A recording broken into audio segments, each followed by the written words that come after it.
Ini saya mau bicara tentang kuasa perkataan. Sama-sama bilang sama saya perkataan. Kenapa kita bersuka cita? Karena di dalam lidah orang percaya ada kuasa. Orang percaya harus hidup dengan sukacita. Kalau Yesus baik buat saya, kenapa penyakit saya belum sembuh? Kalau Yesus baik sama saya, kenapa anak saya harus narkoba? Kalau Yesus baik sama saya, kenapa mujizat nggak terjadi? Hari ini saya cuma mau bilang, kalaupun doa kita belum dijawab, Dia tetap Yesus yang baik buat kita. Walaupun mujizat belum terjadi, Dia tetap Yesus yang baik buat kita. Kitanya sabar aja, kitanya setia aja. Tidak pernah Yesus yang baik mempermalukan kita. Tutup mata kita, apapun yang terjadi dalam hidup kita, hari ini sama-sama katakan, Yesus baik, Yesus baik, Yesus baik buat saya. Yesus baik. Terima kasih Tuhan, kebaikan-Mu Kau buktikan. Kau curahkan darah-Mu bagi kami. Kau mati bagi kami. Kau biarkan tubuh-Mu disiksa, dianiaya buat kami. Yang akan kami rayakan hari ini melalui perjamuan suci. Terima kasih buat korban-Mu. Dan hari ini sebelum kami menerima perjamuan suci, inilah pernyataan iman kami. Sungguh Yesus baik buat kami. Kalaupun hari ini kami masih menghadapi masalah, tetap Yesus baik buat kami. Kalaupun hari-hari ini kami belum dapat mujizat seperti yang kami harapkan, dengan tegak kami katakan Yesus baik buat kami. Kalaupun hari-hari ini kami masih bergumul untuk merebut mujizat, tetap hati kami tidak goyah. Yesus baik buat kami, haleluya. Karena itu kami bersuka cita. Pagi hari ini kami ada di rumah Tuhan dengan iman bahwa Yesus yang baik tidak akan pernah mengecewakan kami, haleluya. Karena itu kami ada dalam keyakinan yang kuat. Nabi boleh banyak, agama boleh banyak, Rasul boleh banyak, Juru selamat hanyalah Yesus Kristus Tuhan dan Raja, haleluya. Kami perlu Yesus dalam hidup kami. Kami perlu firman dalam hidup kami. Kami perlu pewahyuan Roh-Mu atas kami. Bicara buat masing-masing kami Bapa, sebab kami siap untuk mendengarkannya. Sembuhkan yang sakit Allah, kuatkan yang lemah, beri penghiburan buat yang susah, bebaskan yang terikat, lepaskan yang terbelenggu, ulurkan tangan bagi yang membutuhkan mujizat, sehingga pada saat, oh haleluya, pada saat pagi hari ini, bukan sekedar ibadah rutin mingguan biasa yang kami hadiri, tapi saat ini saat kemenangan, saat ini saat mujizat, saat ini saat lawatan Tuhan, saat ini saat perjumpaan kami dengan Yesus lewat roh dan firman-Mu. Dan kami tahu, kami percaya orang yang berjumpa dengan Yesus tidak pernah akan dikecewakannya, haleluya. Bersama-sama kita katakan amen. Beri tepuk tangan yang meriah buat Tuhan, haleluya. Sama-sama bilang Yesus baik. Sama-sama bilang Yesus luar biasa. Sama-sama bilang tidak ada yang seperti Yesus. Berikan tepuk tangan yang meriah buat Tuhan. Silahkan duduk. Tuhan memberkati Bapak Ibu Saudara sekalian, haleluya. Yesus itu baik, amin. Puji Tuhan, senang berjumpa saudara pagi hari ini, puji Tuhan. Pembantu sudah pulang? Haleluya. Sebagian ada yang pembantunya sudah pulang, sebagian ada yang belum. Kelihatan dari muka saudara-saudara. Sama kelihatan nanti kalau saya salaman sama saudara. Yang tangannya masih mulus, pembantu belum pulang. Dan yang tangannya mulai kasar, sudah mulai cuci piring saudara-saudara. Tapi apapun yang terjadi, Tuhan itu baik, amin. Jangan sampai pembantu pulang, suami istri ribut, dan istri marah sama suami marah sama istri, karena tegangan menjadi tinggi, ya kan. Kalau istri mulai marah-marah, ingatkan dia, Ma, kan Gilbert udah bilang jangan berkelahi. Masa pembantu begitu penting di rumah kita, sampai pembantu pulang kita ribut, ya kan. Haleluya. Tinggal istri menatap suami dan berkata, kita boleh cuci piring, tapi cintaku padamu tidak pernah berubah. Haleluya. Yesus baik. Amin. Puji Tuhan. Pegang Alkitab kita di tangan kanan, angkat tinggi lewat kepala. Tanda kita mengakui Alkitab kita sebagai otoritas tertinggi dalam kehidupan iman kita. Kita mau ucapkan bersama apa yang kita akui sebagai pengakuan iman kita. Sama-sama bilang sama saya sesuai dengan kesaksian Alkitab ini. Aku percaya Allahku Esa, Maha Kuasa dan Maha Besar. Aku percaya Yesus Kristus adalah Allah sendiri yang telah menjadi sama dengan manusia. Ia adalah juru selamat yang bertanggung jawab dan mengasihi aku. Aku percaya Roh Kudus adalah Roh Allah sendiri yang senantiasa menyertai dan membimbing kehidupanku. Aku percaya Alkitab ini adalah firman Allah yang akan senantiasa menjadikan hidupku kudus, berkemenangan, diberkati, penuh mujizat, dan selalu menjadi berkaan. Hari ini saya bicara tentang kuasa perkataan, dan minggu depan saya lanjutkan pembahasan tentang dasar sukacita. Karena saya percaya betul, orang percaya harus hidup dengan sukacita. Amin. Jangan mentang-mentang saya ke tanah perjanjian, saudara ada tetap di Pulau Kapuk, saudara. Artinya tidur, saudara. Iya kan? Buka Alkitab kita. Tapi saya cuma 1 minggu, minggu depannya sudah kembali. Karena tanggal 17 Agustus, saya mesti lomba panjat pinang, saudara. Ya kan? Pinang mana yang tahan pendeta? Ya kan? No, I'm just kidding. Karena pagi-pagi jam 5 pagi, tanggal 17 Agustus, semua pengerja kumpul bersama di General Assembly. Tanggal 16 saya sudah tiba di Jakarta, saudara-saudara. Saya lewat Mesir, Mesir lagi rame pendeta. Enggak apa-apa, dia lagi rame, ada Gilbert, bubar dulu, ya kan. Jadi saya lewat Mesir masuk ke Sinai, lalu ke Tanah Perjanjian. Yakobus pasal 3, hari ini saya mau bicara tentang kuasa perkataan. Sama-sama bilang sama saya perkataan. Kenapa kita bersuka cita? Karena di dalam lidah orang percaya ada kuasa. Terima kasih buat 12 orang yang dengan sukacita bilang amin. Iya kan? Saya ulangi sekali lagi, kenapa kita bersuka cita? Karena di dalam lidah orang percaya ada kuasa. Amin. Alkitab sampai bilang gini, hidup dan mati kita dikuasai oleh lidah. Loh, nggak ada alasan untuk kita tidak bersuka cita. Just say a word. Amin. Bayangkan perwira di Kapernaum sampai bilang sama Yesus gini, cukup katakan sepatah kata. Amin. Lalu kan saudara ingat Yesus bilang gini, I will come to your house. Aku akan datang ke rumahmu. Lalu perwira di Kapernaum bilang apa? No, you don't need to. Kamu nggak perlu datang ke rumahku. Nah, gini, di dalam Alkitab bahasa Indonesia ada kebingungan sedikit. Dibilang gini, aku seorang bawahan. Nah, itu bikin confuse. Maksudnya apa aku seorang bawahan? Terjemahan aslinya bilang gini, I am a man under authority. Saya seorang yang berotoritas. Ngerti nggak otoritas? Contoh, seorang bupati misalnya. Misalnya Kapolda misalnya. Kapolres, I'm a man under authority. Jadi saya punya otoritas. Kalau saya katakan kepada bawahan saya, pergi, maka dia pergi. Kalau aku katakan datang, maka dia datang. Nah, terjemahan bahasa Indonesia jadi bingung. Saya seorang bawahan. Aku katakan pergi nggak bisa. Bawahan kalau suruh pergi ditempeleng, saudara. Ya kan? Nah, tapi terjemahan aslinya bilang, I'm a man under authority. Saya seorang yang punya otoritas. Amin. Kalau aku katakan pergi, kamu pergi. Kalau aku katakan datang, maka datang. Lalu dia bilang, Rabbi, cukup katakan sepatah kata. Maka hambaku akan sembuh. Dengan lain kata dia mau bilang, you have all the authority. Amin. Dan Yesus bilang, kuasa yang sama ku berikan kepadamu.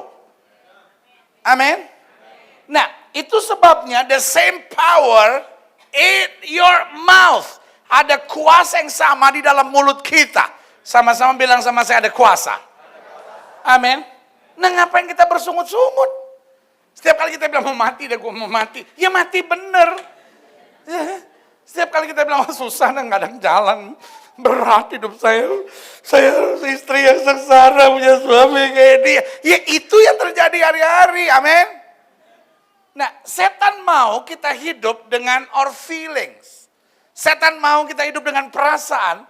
Lalu setelah kita hidup dengan perasaan, akhirnya we curse. Kita kutuk diri kita sendiri. Betul? Ya, saya memang anak muda yang sial. Kenapa? Mama dan papa saya miskin. Udah miskin, jelek lagi. Udah jelek mau cerai lah. Yang kaya ganteng aja gak mau cerai. Ini udah jelek. Miskin. Mau cerai. Penyakitan. Dan juga kalau nggak mau, belum cerai sampai sekarang bukan karena nggak mau. Belum ada biaya. Iya. Saya cuma mau bilang sama saudara, sesusah apapun jalan kita, speak blessings. Sesusah apapun jalan kita, ucapkan berkat. Amin. Sama-sama bilang sama saya, ada kuasa di lidah saya. Makanya kita bilang hidup dan mati seseorang dikuasai oleh apa? Lidahnya. Nah, ini yang kita mau belajar. Yakobus pasal 3 ayat 2 sampai 10. Sebab kita semua bersalah dalam banyak hal. Bilang sama sebelah saudara, termasuk lu. Barang siapa tidak bersalah dalam perkataannya, oke, kita nggak usah bicara yang aneh-aneh dulu. Ada banyak orang bikin salah dalam apa perkataannya. Amin. Ada banyak istri sakit hati karena perkataan suami. Ada banyak suami kabur dari rumah selingkuh bukan karena setan, bukan karena roh hawa nafsu, tapi karena nggak tahan sama bacot istrinya. Oh, bapak-bapak langsung tuh mah denger tuh, bukan karena saya selingkuh, bacot mama, ya kan? Makanya yang bacotnya masih nggak beres, nanti ambil perjamuan suci 2. Ya, 1 minum, 1 kumur-kumur. Jangan ketawa, mikir saudara. Kita padahal memang begitu kelakuan lu ya. Barang siapa tidak bersalah dalam perkataannya, dengan lain kata kita bilang jaga aja itu tuh. Mulut.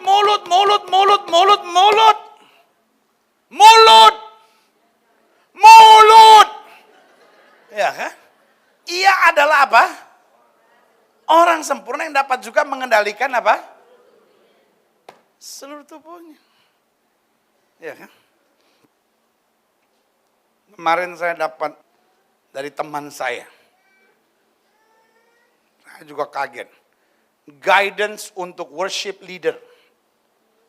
Minggu pertama. Ketika baru gajian. Lagunya Singing Glory Praise the Lord. Singing Glory Praise the Lord. Haleluya. Baru dapat gajian. Minggu kedua, meski berkat mengalir, segala puji syukur hanya bagimu Tuhan, ya kan? Minggu ketiga,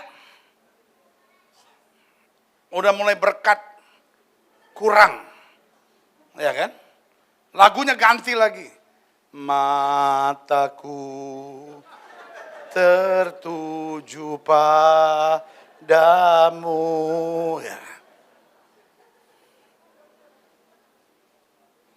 Minggu keempat, berkat makin menipis. Ku yakin saat kau berfirman, ku menang. Ya. Dan minggu kelima, udah mulai utang. Dalam Yesus kita bersaudara. Hancur dunia, hancur. Jadi siapa yang bisa jaga mulut, dia adalah orang yang sempurna. Jadi kalau mau lihat orang sempurna atau enggak, jangan lihat dari sisirannya. Model kayak Gilbert mana sempurna, sisirannya begitu. Jangan lihat dari bajunya. Ada orang yang bilang sama saya, Pak Gilbert tuh nggak kayak pendeta ya. Kenapa emang? Jarang pakai jas. Emang kalau pakai jas jadi pendeta? Orang jadi pendeta bukan karena jasnya, bos. Ya. Tapi karena lidahnya. Amin. Ya.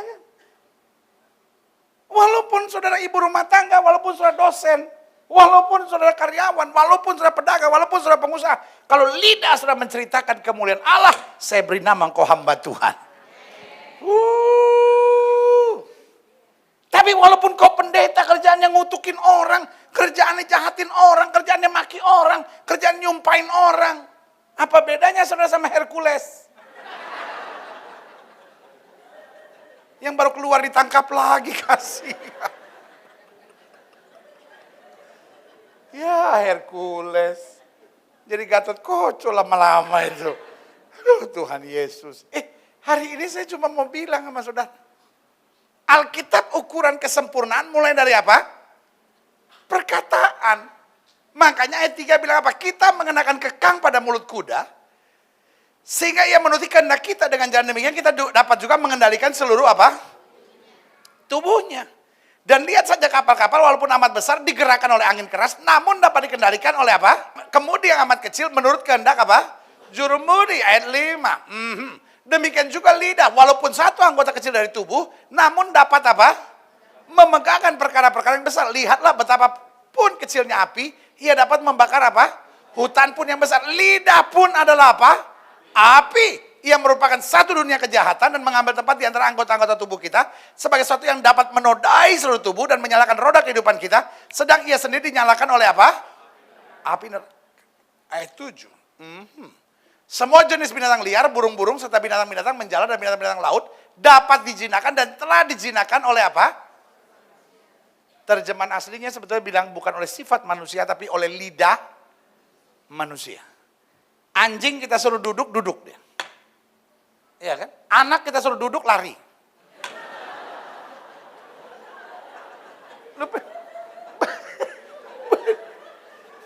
Lu bener, anjing dilatih suruh duduk. Kalau sudah orang Batak, sudah ngerti maksud saya. Di kampung di Batak situ, di tanah Batak, itu inang-inang, kalau ngumpulin babinya cuman panggil gini, hurje, gitu. Kalau sudah Batak sudah pasti ngerti maksud saya. Hurje, kumpul. Tapi Amang dipanggil nggak datang. Main kartu. Atau main catur. Babi datang, anak belum tentu datang. Itu yang Alkitab bilang. Semua itu dikendalikan oleh apa? Lidah manusia. Ya. Macan, singa dilatih oleh manusia. Duduk, duduk. Anak dibilang duduk, mama, orang.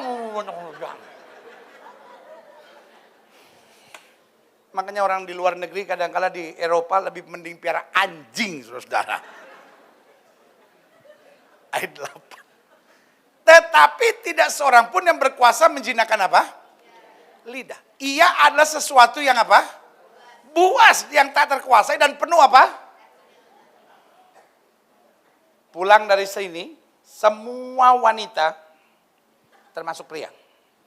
Tapi khususnya wanita. Tapi pria juga boleh. Tapi wanita wajib. Ngaca, terus gini. Nah, nih. Ada bisa yang mematikan. Loh, iya. Alkitab tadi bilang apa? Penuh dengan apa? Bisa. Racun yang apa? Mematikan. Coba saudara pelajari. Banyak rumah tangga ribut mulainya dari apa? Lidah. Setan senang pakai lidah. Amin. Banyak pecahnya gereja sebetulnya bukan karena setan. Bukan karena beda pendapat, beda pendapatan. Ya kan? Ributnya gereja, pecahnya gereja seringkali dimulai dari apa? Lidah. Amin. Makanya Alkitab bilang lidah itu kalau tidak dikendalikan oleh Roh Kudus, maka dia penuh dengan racun yang apa? Mematikan. Sama-sama bilang sama saya, di lidah saya ada kuasa.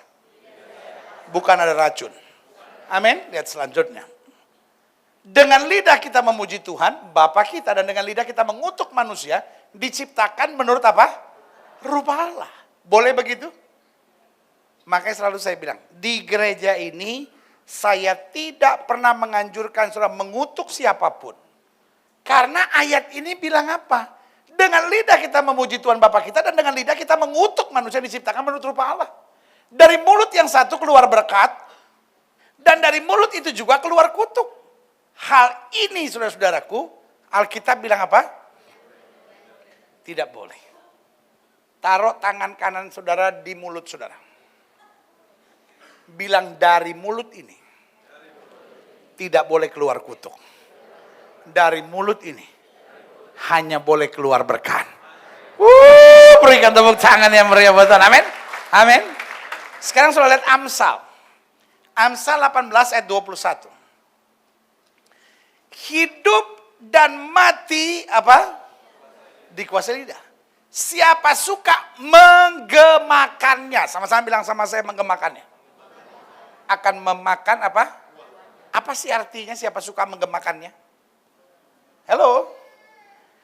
Apa yang suka kita gema-gemakan, itu yang akan terjadi dalam kehidupan kita. Kalau saudara selalu bilang ini, saya sehat, saya diberkati, rumah tangga saya melihat mujizat, anak-anak saya luar biasa, engkau akan memakan buahnya. Amin. Tapi sebaliknya, kalau saudara bilang, suami saya gila, nggak punya otak, lama-lama ngences.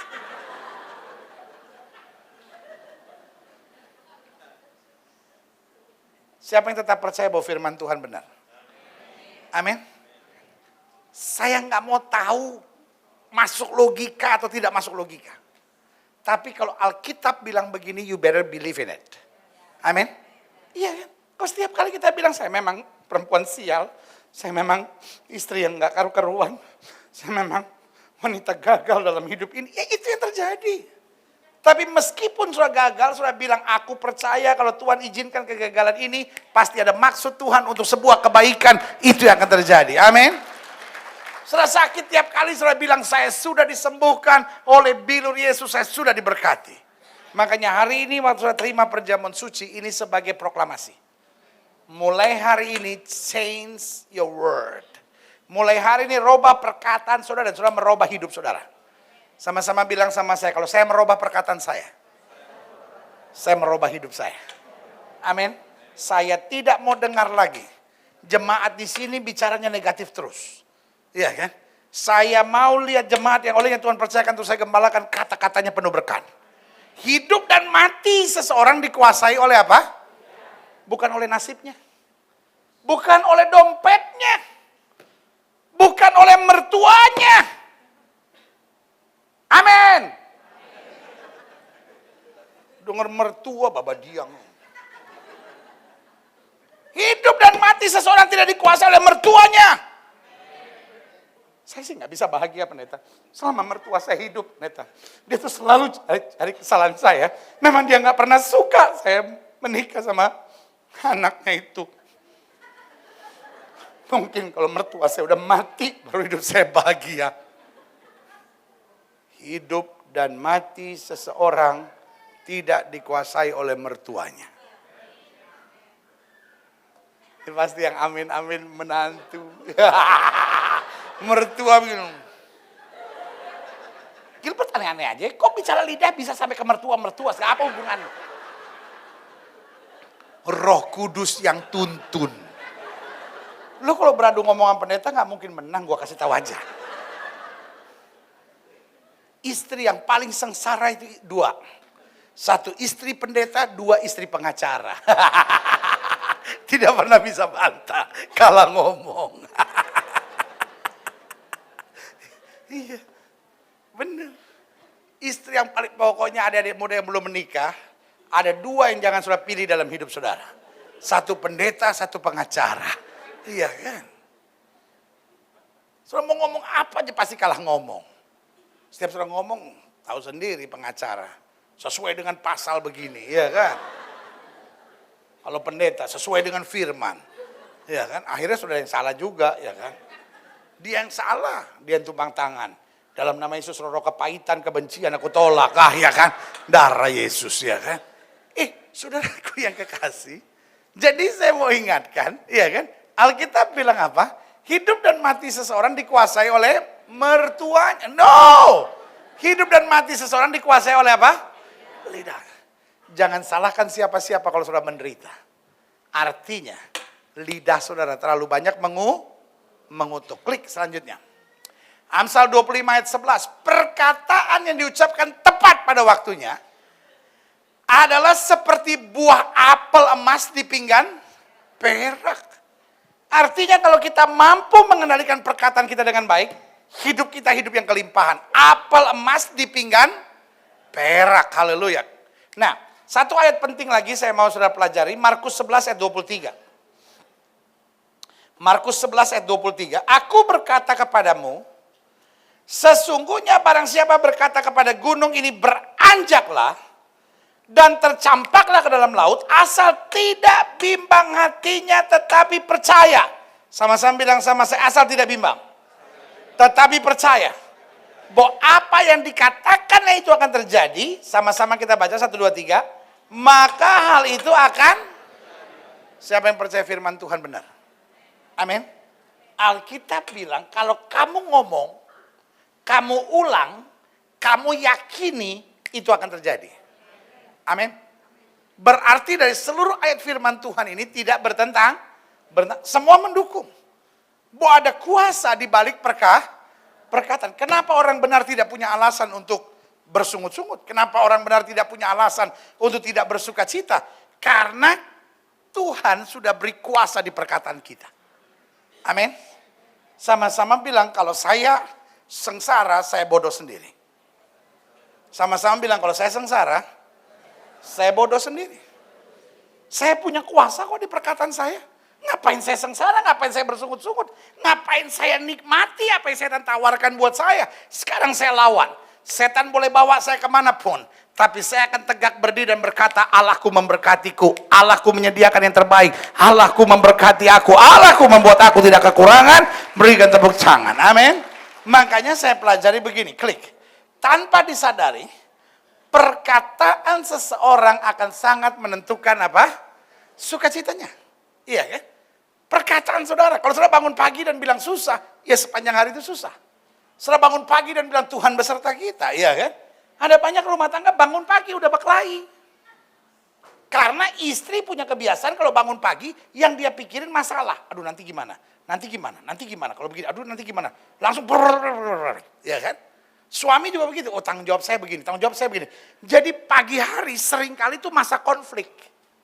Kenapa? Karena istri seringkali lagi bingung dengan banyak hal, suami juga lagi pusing dengan tanggung jawab.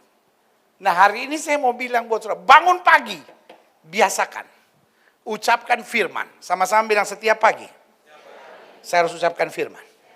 Apa saja firman yang saudara ingat? Amin. Apa saja firman yang saudara ingat? Aku percaya Tuhan adalah gembalaku, tak akan kekurangan aku. Bangun pagi bilang, kasih setia Tuhan selalu baru tiap pagi. Bangun pagi bilang 1000 boleh rebah di sisi kiriku, 10.000 boleh rebah di sisi kananku, itu tidak akan menimpa aku. Haleluya, berikan tepuk tangan yang meriah buat Tuhan. Amin. Sama-sama bilang setiap pagi, saya harus mengucapkan firman.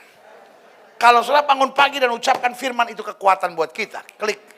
Makanya saya catat selanjutnya, pada dasarnya, perkataan seseorang itu menunjukkan beberapa hal tentang dirinya. Yang pertama, dari perkataan seseorang kita bisa melihat kedewasaan imannya. Sama-sama bilang sama, titik yang itu tuh, itu artinya kedewasaan iman. Iya kan? Itu artinya kedewasaan iman. Sama-sama bilang sama saya kedewasaan iman. Jadi dari apa itu namanya perkataan seseorang kita bisa melihat apa? Kedewasaan. Dari seorang ngomong aja kita bisa tahu imannya dewasa enggak. Kalau dia ngomong sebentar-bentar ngeluh, aduh, dia boleh bilang, saya ini udah 78 tahun di pelayanan. Dia ini 78. Nah umur lu berapa? Ya. Orang boleh saja puluhan tahun ada di pelayanan. Tapi sebaliknya kita bisa nilai orang yang mungkin baru 2 tahun terakhir di pelayanan. Tetapi perkataan seseorang menentukan kedewasaannya. Amin. Orang yang perkataannya negatif, orang yang perkataannya curiga, orang yang perkataannya selalu yang buruk-buruk gitu, yang mengadu domba. Dari sini kita bilang, ini orang gak dewasa nih. Iya kan? Tapi orang yang menyelesaikan masalah, orang yang mengucapkan hikmat, orang yang membawa damai, orang yang mengucapkan kata-kata yang penuh semangat, itu orang yang dewasa, yang setuju berikan tepuk tangan. Yang kedua, bukan cuma dewasa iman, tapi kematangan jiwa. Ada orang oke, imannya dewasa, tapi jiwanya labil gitu, ya kan? Iya kan? Ada banyak istri ngerasa, suami saya belum bertobat nih. Ada banyak suami ngerasa, istri saya belum dewasa nih gitu kan. Tapi dari perkataannya kelihatan jiwanya matang nggak? Nah ada orang, ya kan? Kalau ada normal gitu, kata-katanya membangun. Tapi kalau lagi kepepet, lagi kejepit gitu ya, kata-katanya langsung negatif nggak karu-karuan. Ya kan? Langsung udah kita mati aja kalau begini, udah hancur aja. Itu yang saya bilang, jiwanya nggak matang gitu. Orang yang jiwanya matang dalam segala perkara, aku tahu kepada siapa aku percaya, aku yakin dia berkuasa. Berikan tepuk tangan yang meriah. Amin. Contoh perkataan Yusuf, matang sekali kan. Orang boleh mereka-rekakan yang jahat tentang aku. Allah mereka-rekakannya untuk kebaikan. Amin. Yang selanjutnya yang ketiga, iya kan.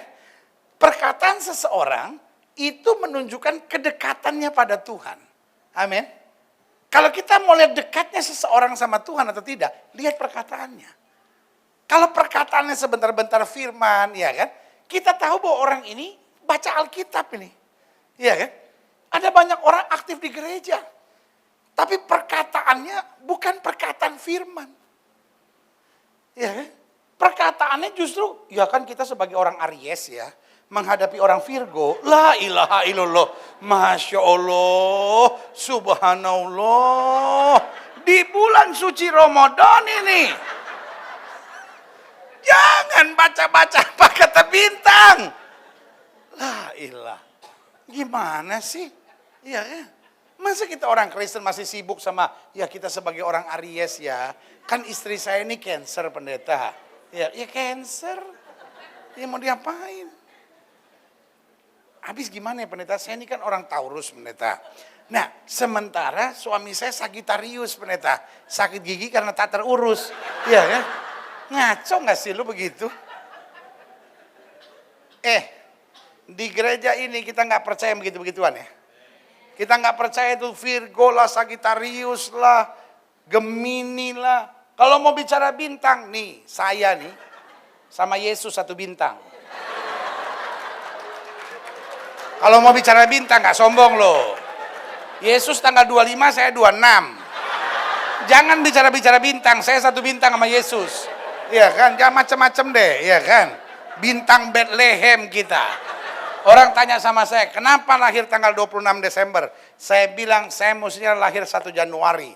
Mama saya 25 Desember makan Brennebon kebanyakan, terdorong keluar, plak 26 dia keluar.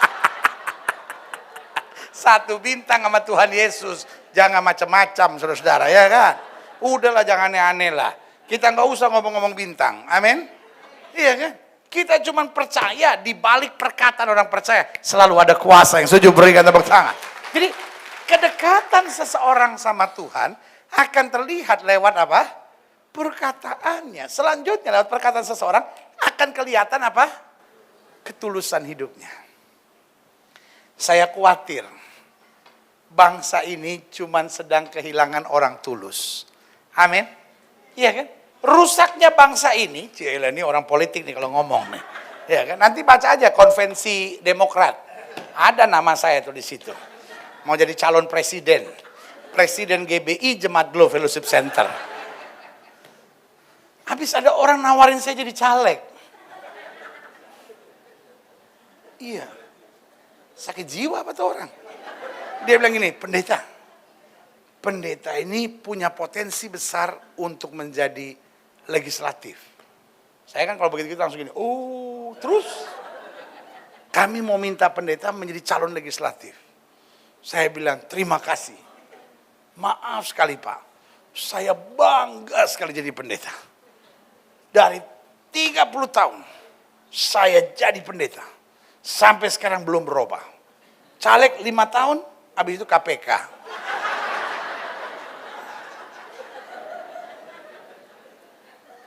Sudah bisa bayangin gak sih wajah saya terus di DPR gitu? Ya kan? Nggak model banget kan, ya kan? Ini wajah dari kiri, kanan, depan, belakang. Pendeta udah nggak ada lain lagi. Ya kan? Saya ketemu orang di mana, haleluya ya kan? Oh enggak, sekarang saya bukan haleluya, merdeka.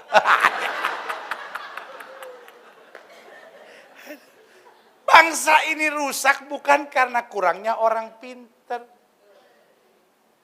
Berapa ribu orang mau jadi caleg? Waduh, saya ini kan sering ke daerah. Saya kalau ke daerah kemana-mana, itu, aduh, muka orang banyak sekali digantung-gantung di pohon. Benar. Orang ya saya perhatiin, kalau mau jadi caleg, mau jadi bupati, mau jadi wali kota, paling nafsu lihat pohon kosong. Gak boleh lihat pohon kosong, mukanya digantung di situ. Iya. Saya tuh kok ke daerah-daerah, sekarang udah jarang pohon kosong. Pohon cabai aja yang kecil ditaruh muka orang. Kacau dunia ini. Bangsa ini bukan kurang orang pintar. Profesor, doktor banyak sekali di bangsa ini. Saya cuma bilang gini, bangsa ini cuma kurang orang tulus itu aja. Pemimpin yang pintar banyak banget. Ya kan? Bangsa ini cuma kurang orang tulus. Bu, suami ibu tulus nggak orangnya? Tahu pendetanya, Tuhan yang tahu. Pak, istri tulus nggak Pak? Ya, Tuhan dan setan yang tahu siapa dia sebenarnya. Yang cewek-cewek di sini saya mau tanya, cari cowok yang tulus hari-hari ini gampang nggak? Baru 2 bulan pacaran, raba sana, raba sini. Apa tulus pendeta? Inisiatif tinggi.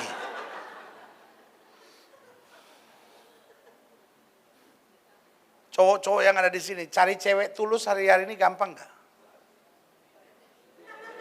Yang kurus banyak pendeta, yang tulus jauh. Saya sampai umur 36 pendeta, kenapa belum dapat? Ya nggak tahu. Saya hanya mencari yang tulus pendeta. Yang tulus, yang bisa masak, yang bisa rawat anak, yang bisa jadi penamping, yang bisa setia, menghormati. Ya kebanyakan lo maunya.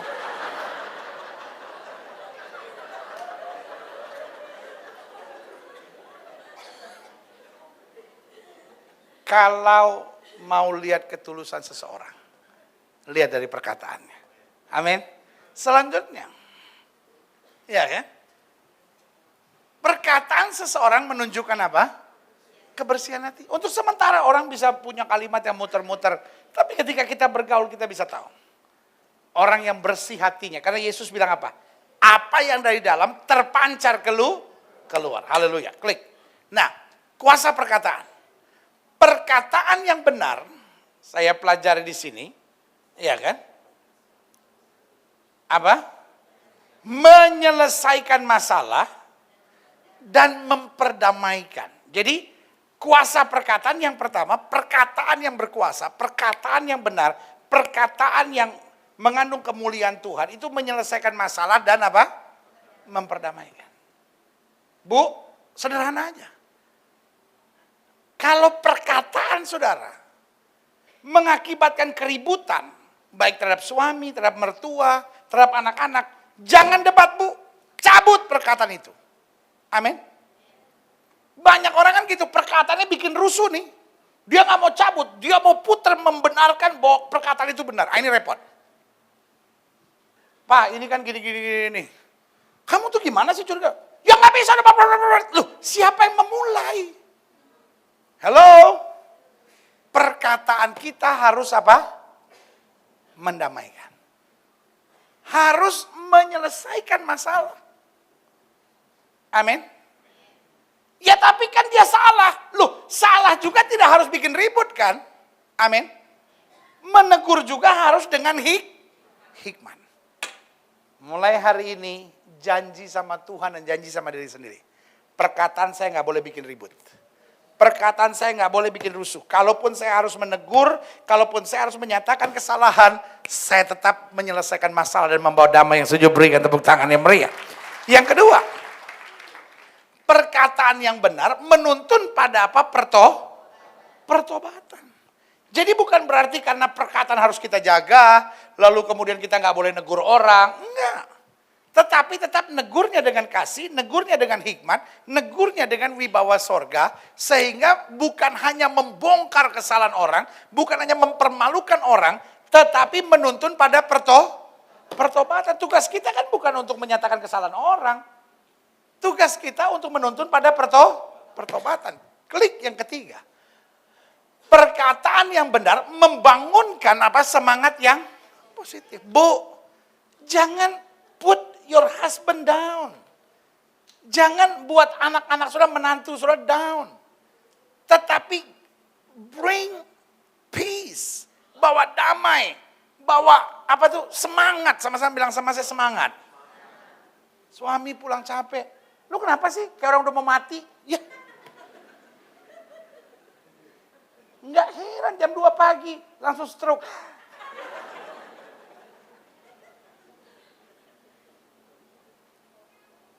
Ada teman saudara lagi ada masalah, kasih semangat. Kalaupun saudara negur anak saudara, ya kan jangan bilang, dasar anak malas, anak tolol, anak bego, persis kayak opung lu. Ya jangan loh. Ya. Walaupun negur anak saudara, beri semangat. Kamu sayang dipilih oleh Tuhan. Kamu tuh anaknya Tuhan Yesus. Kamu pasti juara kelas. Kamu pasti pintar. Cuma seringkali kamu harus memperbaiki sifat malas kamu itu. Jadi dia tahu ada yang harus saya perbaiki. Tapi saya juga adalah anak pilihan Tuhan. Ya setuju sama saya, katakan amin. Sama-sama bilang, tugas saya membangkitkan semangat. Yesus di atas kayu salib, dia bilang apa? Bapa, ampunilah mereka sebab mereka tidak tahu apa yang mereka perbuat. Yesus nggak bilang gila nih semua nih. Bapa kirim petir halilintar sabar menyambar biar mati kering tuh semua di situ. My Jesus is not a cursing God. Amin. Yesus saya bukan Tuhan yang mengutuk. Yesus saya Tuhan yang memberi semangat. Amin. Selanjutnya, perkataan yang benar adalah perkataan yang apa? Bukan hanya membangunkan semangat yang positif, tapi juga membangkitkan iman. Amin. Dimanapun kau ada, ceritakan kebaikan Tuhan. Makanya Daud bilang begini, aku tidak akan mati. Aku akan menceritakan perbuatan-perbuatan Allah yang besar. Berikan tepuk tangan yang meriah. Amin. Nah, saya pelajari, saya simpulkan sekarang, ada 7 perkataan yang membawa sukacita. 1. Perkataan yang berisi pengakuan akan kesalahan. Itu dulu. Hello? Hello? Hello? Masih hidup? Puji Tuhan masih. Alhamdulillah. Sebelum perkataan kita membangkitkan semangat, yang pertama ini dulu. Perkataan yang berisi pengakuan akan apa? Kesalahan. Kalau kamu salah, akui kesalahan. Amin. Iya kan? Kalau kamu merasa tidak salah, tetap berani mengakuinya. Jangan mentang-mentang gak salah, ngotot aja gitu. Yang paling parah udah salah ngotot. Iya kan? Ributnya gereja, ributnya rumah tangga, seringkali udah salah. Jangan. Iya kan? Kita merasa benar nih. Tetapi pasangan kita, teman kita, sahabat kita, tiba-tiba salah mengertinya, ya kan? Kita sederhana aja kan? Sorry deh kalau perkataan saya membuat kamu tidak sejahtera. Bukan itu sih maksud saya. Sebetulnya saya itu cuma maksudnya begini. Tapi kalau memang kamu nggak bisa terima, kalau perkataan saya akhirnya bikin keributan ini, saya cabut deh perkataan saya, sorry ya gitu. Susahnya apa sih? Itu kan tanda kematangan jiwa. Itu tanda kita kedewasaan iman. Ngerti sampai saya? Amin. Jadi yang pertama, perkataan yang berisi apa? Pengakuan akan kesalahan. Rumah tangga gak bakal ribut kalau kita berani ngakui kesalahan. Amin. Hubungan kita sama mertua baik kalau kita berani mengakui kesalahan. Sesama pelayan Tuhan akan kuat kalau kita berani mengakui kesalahan. Amin. Iya kan? Kalau kita berani ngakui kesalahan, engkau gak perlu gengsi kok. Itu bukan berarti engkau bodoh kok. Kalau kita berani mengakui kesalahan, itu tanda jiwa kita matang. Ada banyak orang egonya itu dikendalikan oleh setan. Itu yang Alkitab bilang. Dikendalikan oleh neraka. Jadi apa? Kalau mau mesti ngaku salah tuh, kayaknya, aduh masa saya mesti ngaku salah pendeta? Terus muka saya gimana dong? Ya tetap aja muka lu jelek ya jelek aja. Ya kan? Yang ganteng-ganteng aja ya kan? Emang kalau sudah ngaku kesalahan, terus muka sudah jadi beruntusan gitu. Enggak juga. Amin. Hidup ini pokoknya kalau udah salah jangan ngotot. Kalaupun merasa benar nggak usah ngotot. Kebenaran adalah kebenaran, yang setuju sama saya katakan amin. Yang kedua, perkataan yang membawa sukacita, perkataan yang berisi pujian dan dorongan semangat. Sama-sama bilang sama saya pujian. Suami dan istri biasakan ada kata-kata pujian. Saudara sama pegawai saudara, biasakan ada kata-kata pujian. Jangan mentang-mentang dia supir saudara. Jangan mentang-mentang dia tuh babysitter saudara. Nggak pernah puji dia gitu. Cuman kritik aja. Kamu bawa ketek ya? Saya mau muntah deh kalau kamu di sini. Itu pakai baygon kayak, pakai red kayak, pakai apa kayak.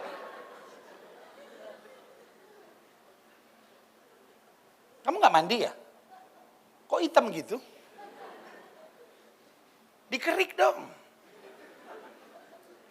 Lu pikir orang masuk angin dikerik? Putih nggak merah. Hari ini saya cuma mau kasih tahu. Pada dasarnya selama dia manusia, butuh pujian.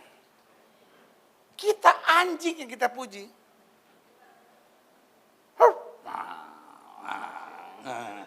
Anjing kita puji. Suami kita kritik terus. Saudara tahu nggak? Yang namanya perempuan nakal, tahu perempuan nakal? Perek. Lu pakai bahasa yang sopan juga kadang-kadang kurang ngerti. Iya kan? Perek itu pasti banyak mujinya. Aduh bapak kelihatan ganteng deh hari ini, Bang.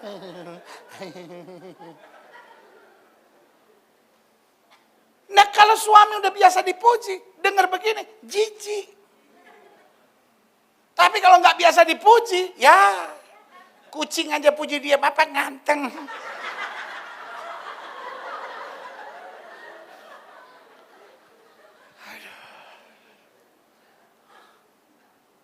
Makanya Bu, suami itu dipuji Bu. Ya kan? Pas dia mau berangkat kantor. Jangan dia mau berangkat kantor. Lu awas ya. Kalau sampai gue tahu lu ada perempuan lain, gue belah kepala lu. Gue belah kepala lu.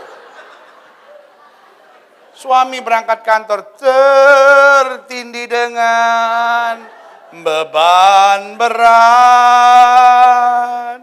Dosa dunia datang. Puji dia. Pulang kantor, sayang. Rumah ini langsung berubah terasa sorga ketika kau menginjakan kaki. Wah, nggak tahu tanggal berapa tiba-tiba suami gini, nih dapat berkat. Dari mana berkat? Tahu tadi ada aja yang berkat.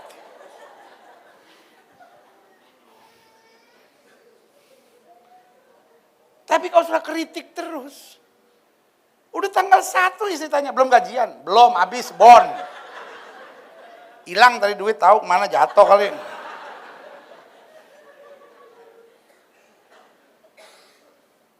Sebelum tidur, suami masih bengong-bengong. Sayang, malam telah larut. Aku cuma mau beritahu kepadamu, aku wanita yang bahagia di muka bumi karena dapat menjadi istri kamu. I love you and have a good night.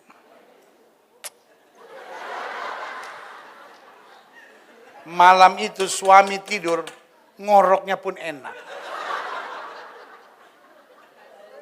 Ngoroknya suami senada sama lagu tadi. Yesus baik, baik buat saya.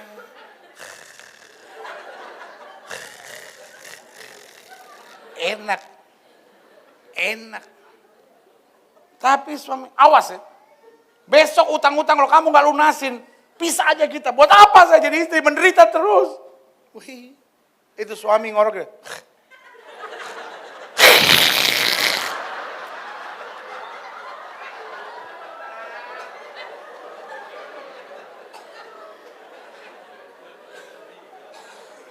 Sorry ya.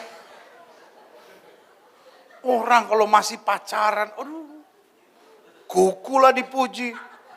Kuku kamu, aduh luar biasa. Seperti gading gajah. Ya.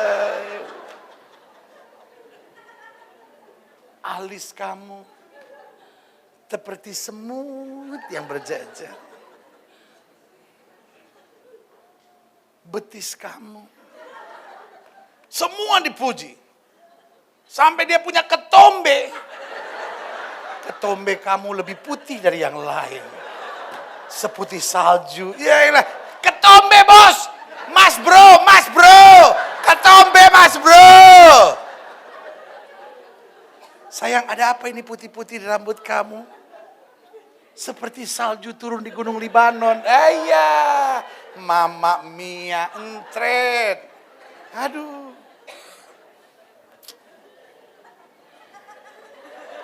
Ada cewek yang lihat saya gini. Baru malam minggu kemarin digituin. Sayang, di rambut kamu ada putih-putih. Seperti salju yang baru turun dari Gunung Hermon. Ini bulan Juli nggak ada salju di Gunung Hermon. Panas 42 derajat Celcius. Hidung mau mencair.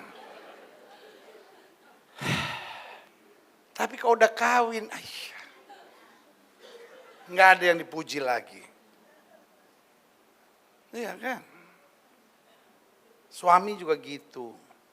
Puji istri, sayang. Gigimu yang ada lobangnya. Indah sekali dilihat. Seperti pagar tentara sebelah.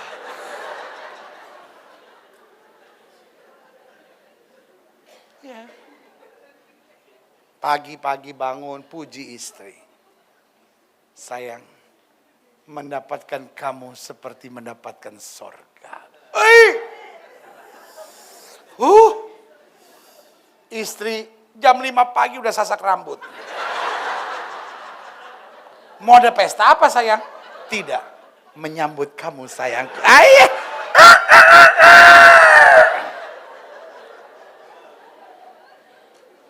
Amin. Puji anak saudara. Puji orang-orang yang bekerja bersama dengan saudara. Ya tapi istri saya nggak ada kelebihan apapun. Satu-satunya kelebihan dia kelebihan berat. Minta tolong ya. Minta tolong. Urusan itu jangan dibahas. Minta tolong. Minta tolong saudara. Saya juga masih manusia biasa bisa emosi. Tolong Bapak Ibu. Setelah mau bercanda silahkan. Tapi yang satu itu tolong. Sensitif. Sama-sama bilang sama saya, kata-kata saya. Harus mengandung pujian. Pujian dan kritik, pujian dan teguran harus lebih besar pujian. Kalau dalam rumah tangga, saudara kritik sudah lebih besar daripada pujian, something is wrong. Kalau dalam hubungan saudara sama anak, saudara kritik sudah lebih banyak daripada pujian, something is wrong. Kalau dalam hubungan saudara sama pegawai, saudara kritik sudah lebih banyak daripada pujian, something is wrong. Ngerti sampai di sini? Selanjutnya, klik ketiga. Perkataan yang berisi firman Tuhan yang membangunkan iman. Amin. Saya selalu kok ucapkan sama suami saya kata-kata firman. Enyahlah kamu yang munafik. Sesuai dengan firman Tuhan. Hai iblis, engkau batu sandungan bagiku. Makanya di gereja ini selalu saya bilang, read the Bible. Garbage in, garbage out. Itu hukum dunia ini. Kalau yang masuk sampah, yang keluar pasti sampah. Saya tidak bilang saudara tidak boleh nonton sinetron. Saya tidak bilang, saudara tidak boleh hari-hari main Facebook lah. Lalu main Farmville lah. Di Facebook lah, apalah kerjaannya ya kan. Tetapi yang saya mau bilang, yang membangun saudara harus lebih banyak daripada hiburan dalam hidup saudara. Amin. Iya kan? Makanya saya bilang di gereja, read the Bible. Kita siapkan materi-materinya, kita ada tabloid, kita ada renungan harian, kita ada kaset CD-CD khotbah, kita ada buku-buku rohani. Semuanya itu sebetulnya sederhana. To build up your life. Amin. Bangun hidup saudara. Sama-sama bilang, saya harus bangun hidup saya. Nah, waktu saudara bangun hidup saudara, amin. Ya kan? Yang terjadi, yang masuk adalah firman. Automatically yang keluar adalah firman. Selanjutnya, klik. Perkataan yang berisi teguran dan bimbingan, ya kan? Jadi, kan yang pertama apa? Itu dulu. Hidup tuh harus berani ngakuin, ya kan? Harus pujian dan apa? Dorongan semangat. Harus firman Tuhan. Baru, ya kan? Bagaimana saudara bisa negur orang kalau saudara nggak pernah isi dengan firman? Bagaimana saudara bisa tegur orang kalau saudara nggak pernah isi dengan apa? Pujian. Baru perkataan yang berisi apa? Teguran dan bimbingan, ya kan? Jadi jangan pernah ngomongin orang di belakang. Saya selalu paling anti. Buat saya itu orang munafik dan pengecut. Yang senengin ngomongin orang di belakang. Tahu? Saya juga kaget, di kalangan pendeta, omongin orang di belakang seringkali dianggap sebagai kenabian. Saudara-saudara, ada pendeta begini, ada pendeta begini. Itu bukan kenabian, itu kampungan. Buat saya itu pengecut dan munafik. Nabi itu kalau negur orang, datengin orangnya. Betul? Nabi Nathan datang ke Daud ngomongnya gimana? Ada seorang raja kelakuannya, masa bini orang diembat saudara-saudara? Apa begitu dia? Enggak, dia datengin. Amin. Nabi itu kerjaannya datengin orang, tegur kesalahan orang. Jadi kalau ada orang berdiri di mimbar, nyerang gereja lain, berdiri di mimbar, nyerang hamba Tuhan lain, itu bukan kenabian, kesetanan. Ngapain menghasut? Ngapain provokasi? Pengecut banget sih, samperin orangnya. Kasih tahu, Pak, Tuhan bicara sama saya. Bro, Tuhan bicara sama saya. Teman, Tuhan bicara sama saya. This is what I feel to tell you. Ini yang saya rasa untuk nyampaikan kepada kamu. Itu namanya Nabi. Kalau saudara juga ngomongin orang di belakang, buat saya pengecut. Norak, kampungan, saudara. Ngerti sampai di sini? Wajah semangat. Udah gak ada pembantu di rumah. Sampai gereja dinorak-norakin sama pendeta. Tenang, nanti ambil perjamuan suci. Ambil 2, 1 minum, 1 kumur-kumur ya kan. Ya, jadi harus berani negur, harus berani memberi bimbingan tanpa apa? Ini dia. Ini seninya, tanpa menyakitkan dan apa? Memojokkan ya. Selanjutnya, yang keberapa ini? Kelima. Perkataan yang membawa sukacita, perkataan yang berisi pesan kasih, damai serta apa? Pengharapan. Orang yang susah, orang yang bermasalah, ini kan butuh apa? Perkataan kasih, damai serta apa? Pengharapan. Orang lagi emosi misalnya, itu memang senangnya, oh iya memang orangnya gak bener tuh gitu ya kan. Tapi gak bisa gitu, tuh namanya memanas-manasi. Orang lagi benci, orang lagi damai, sudahlah. Buat apalah begitu. Wah lu enak aja sudah. Kan biasa gitu kan. Tenang aja lah, udahlah gitu kan. Memberi damai, membawa pengharapan, menyatakan kasih. Selanjutnya perkataan yang membawa sukacita yang ke-6. Perkataan yang berisi apa? Kejujuran dan kebenaran. Selalu saya bilang, kebohongan, apapun alasannya adalah kebohongan. Ada banyak orang yang sampai hari ini nanya sama saya, pendeta, bohong untuk kebaikan boleh enggak? Every lie is lie. Setiap kebohongan adalah kebohongan. Mau tujuannya baik tetap bohong. Iya kan? Sama seperti saya bilang, boleh nggak bunuh orang untuk kebaikan? Iya kan? Habis suami saya kalau lihat ipar saya jengkel pendeta, saya bunuh aja supaya dia nggak jengkel lagi. Iya kan? Habis istri saya kalau lihat mertua marah-marah terus, saya bunuh aja mertua saya supaya istri saya bisa bahagia. Betul begitu? Tidak ada perbuatan jahat untuk sebuah kebaikan. Perkataan anak Tuhan yang membawa sukacita adalah perkataan yang memang kadangkala dusta dan bohong menyelamatkan banyak hal. Wah, ini kalau istri saya tahu pendeta ribut nih. Ini kalau suami saya tahu ribut pendeta, jadi saya bohongin aja. Memang gak ribut, tapi itu membawa deg-degan. Aduh, nanti kalau ketahuan gimana ya? Perkataan yang benar dan jujur kadangkala awalnya keras. Tetapi perkataan yang benar dan jujur selalu ujung-ujungnya sukacita dan damai sejahtera. Berikan tepuk tangan, amin. Dan yang terakhir perkataan yang membawa sukacita, perkataan yang berhikmat, berakal budi, serta apa? Bijaksana. Saudaraku, ini yang saya bilang, kedekatan kita kepada Tuhan, pemahaman kita tentang firman, dan pergaulan yang erat kita dengan firman, akan menuntun kita masuk sampai di sini.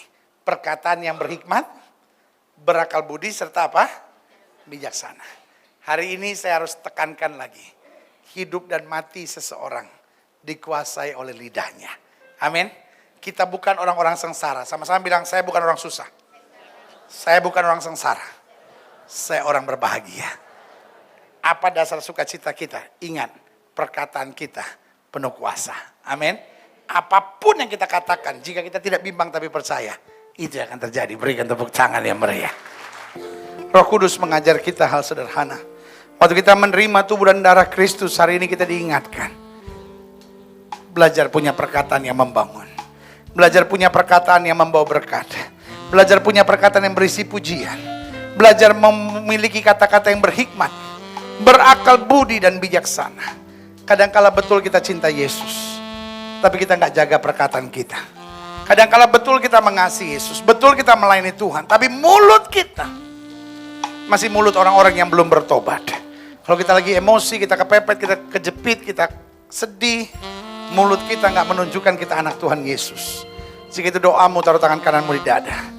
Bilang, Tuhan, aku tidak mau bikin malu Yesus dengan mulutku. Aku tidak mau menjadi batu sandungan karena mulutku. Aku tidak mau menghancurkan banyak hal karena mulutku. Jika itu doamu, taruh tangan kananmu di dada. Katakan, Roh Kudus bimbing lidahku ini, sehingga lidahku tidak dikendalikan oleh api neraka, tapi lidahku dikendalikan oleh sorga. Lidahku dikendalikan oleh Roh Kudus. Lidahku dikendalikan oleh kuasa Yesus. Sehingga dimanapun aku ada, aku membawa damai, aku melihat mujizat, aku menyatakan kuasa Allah. Jika itu doamu, taruh tangan kananmu di dada. Jangan salahkan suamimu dulu, jangan salahkan istrimu dulu. Jangan salahkan mertuamu dulu, jangan salahkan orang-orang dulu. Lihat lidahmu dulu. Lihat perkataanmu dulu. Banyak kesulitan dalam hidupmu sebetulnya dimulai dari lidahmu. Jika itu doamu, taruh tangan kananmu di dada. Setiap sering yang didoakan, yang taruh tangan kanan sudah di dada. Sebelum terima perjamuan suci, boleh angkat tangan dua-dua tinggi-tinggi. Izinkan saya berdoa. Bapa, dalam nama Yesus, lihat tangan anak-anakmu yang terangkat dua-dua di hadapan Tuhan. Kami angkat tangan kami dua-dua karena kami tahu Tuhan Yesus ada di sini. Kami angkat tangan kami dua-dua karena kami mencintai Yesus. Kami tidak mau mulut kami dipakai oleh setan. Kami tidak mau mulut kami dipakai oleh neraka. Kami tidak mau mulut kami akhirnya justru jadi batu sandungan. Kami tidak mau mempermalukan Yesus dengan perkataan kami.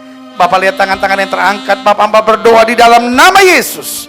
Roh Kudus memulihkan. Roh Kudus memakai perkataan kami, sehingga perkataan kami selalu menjadi berkat. Ingatkan kami. Ingatkan kami. Ingatkan kami. Saudaraku, sebelum kau terima perjamuan suci, ingatlah. Hidup dan mati seseorang dikuasai oleh lidahnya. Barang siapa menggemakannya, barang siapa yang mengucapkannya terus menerus, ia akan memakan buahnya. Ngapain ucapkan kata-kata menyakitkan? Ngapain mengucapkan kata-kata kutuk? Ngapain mengucapkan kata-kata yang menjadi batu sandungan?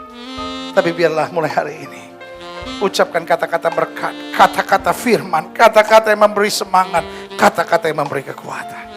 Terima kasih ya Roh Kudus. Terima kasih ya Roh Kudus. Haleluya.